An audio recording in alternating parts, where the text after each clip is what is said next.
Leitura da Carta de São Paulo aos Gálatas. Irmãos, ficais, pois, cientes que os que creem que são verdadeiros filhos de Abraão.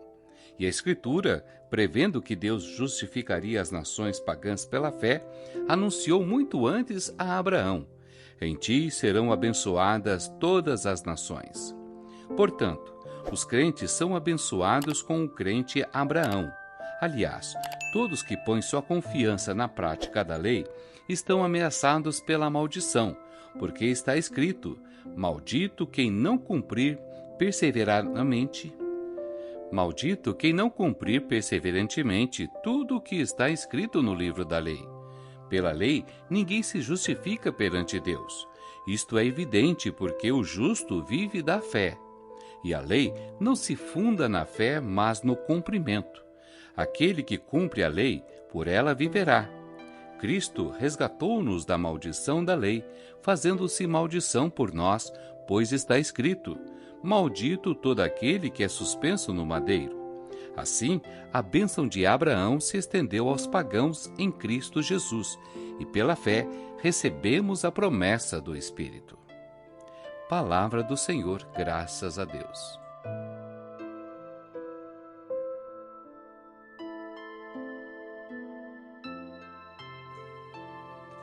Proclamação do Evangelho de Jesus Cristo segundo Lucas. Glória a vós, Senhor. Naquele tempo Jesus estava expulsando um demônio, mas alguns disseram: é por Beelzebu, o príncipe dos demônios, que ele expulsa os demônios. Outros, para tentar Jesus, pediram-lhe um sinal do céu. Mas conhecendo seus pensamentos, Jesus disse-lhes: todo reino dividido contra si mesmo será destruído, e cairá uma casa por cima da outra. Ora, se Satanás está dividido contra si mesmo, como poderá sobreviver o seu reino? Vós dizeis que é por Beelzebu que eu expulso demônios. Se é por meio de Beelzebu que eu expulso demônios, vossos filhos os expulsam por meio de quem? Por isso, eles mesmos serão vossos juízes. Mas se é pelo dedo de Deus que eu expulso os demônios, então chegou para vós o reino de Deus. Quando o homem forte e bem armado guarda a própria casa, seus bens estão seguros. Mas quando chega um homem mais forte do que ele, vence-o, arranca-lhe a casa, a armadura na qual ele confiava, e reparte o que roubou. Quem não está comigo está contra mim, e quem não recolhe comigo dispersa. Quando o espírito mau sai de um homem, fica vagando em lugares desertos à procura de repouso. Não o encontrando, ele diz: vou voltar para a minha casa de onde saí. Quando ele chega, encontra a casa varrida e arrumada. Então ele vai e traz consigo outros 7 espíritos piores do que ele, e entrando, instalam-se aí. No fim, esse homem fica em condições pior do que antes. Palavra da salvação. Glória a vós, Senhor.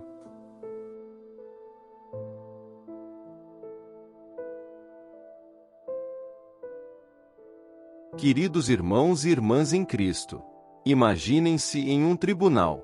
De um lado, está a acusação, apontando o dedo, levantando suspeitas. Do outro, a defesa, argumentando pela inocência. E no centro, o juiz, pesando cada palavra, cada evidência. Esta cena judicial não está tão distante das leituras que temos diante de nós hoje. Somos convidados a considerar questos profundas de fé, identidade e poder espiritual. Na carta aos Gálatas, Paulo está lidando com uma controvérsia que ameaçava dividir a igreja primitiva. Quem são os verdadeiros filhos de Abraão? Quem faz parte da família de Deus? Paulo apresenta um argumento revolucionário. Sabei, pois, que os que são da fé é que são filhos de Abraão. Pensem por um momento no impacto desta declaração. Na tradição judaica, a descendência de Abraão era uma questão de linhagem, de nascimento.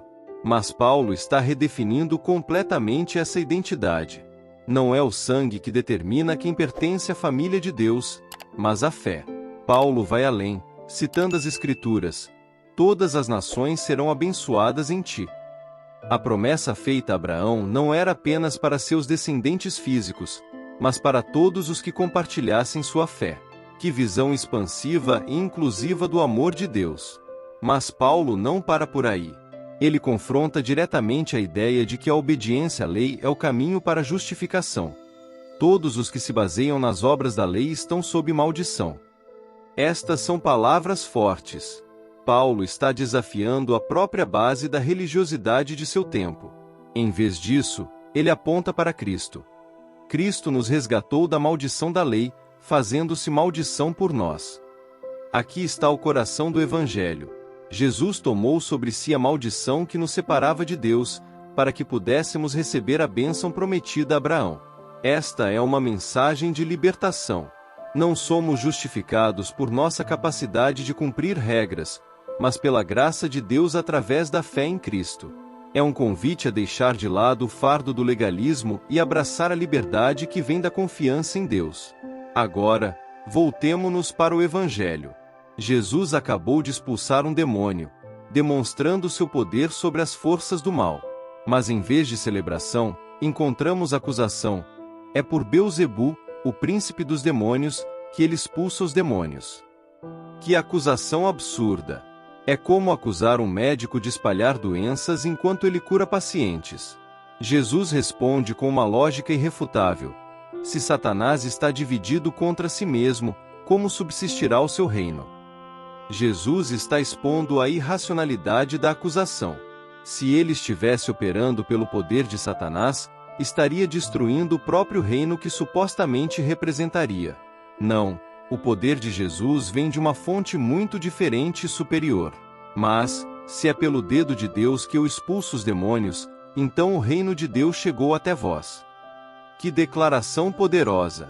Jesus não está apenas refutando uma acusação, ele está proclamando a chegada do reino de Deus. Jesus então usa uma analogia vívida. Um homem forte guardando sua casa, só para ser vencido por alguém mais forte. Jesus é esse mais forte, que veio para derrotar o homem forte, Satanás, e libertar aqueles que estavam sob seu poder. Mas Jesus também nos adverte: não basta ser libertado, é preciso ser preenchido.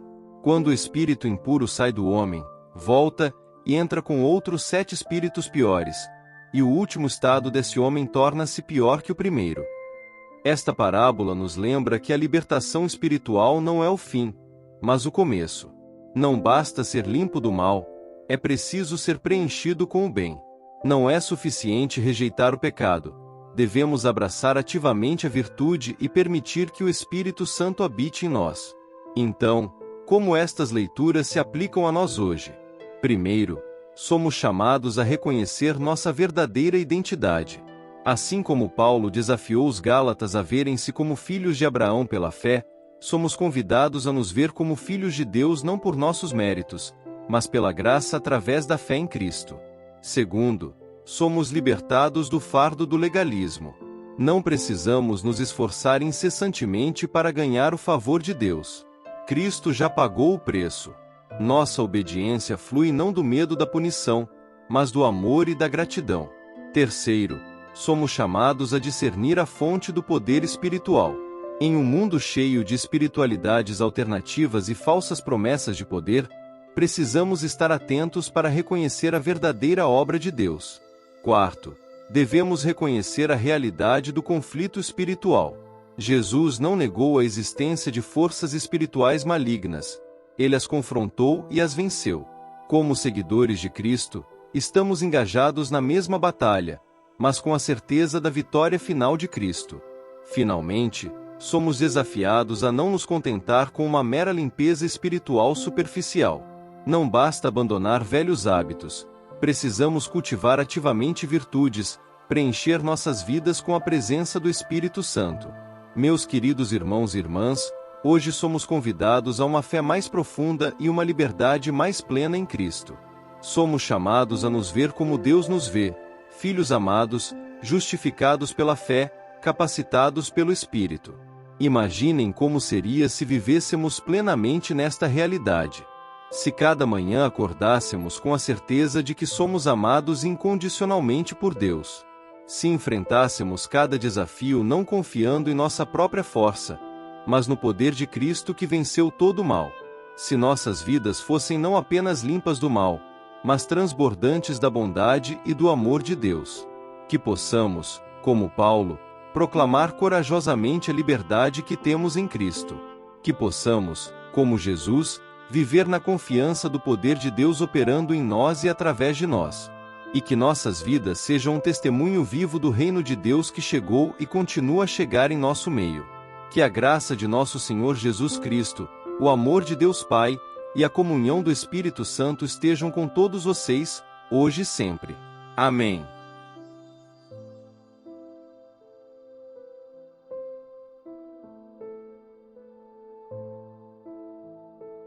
São Miguel Arcanjo, defendei-nos no combate. Sede o nosso refúgio contra as maldades e ciladas do demônio.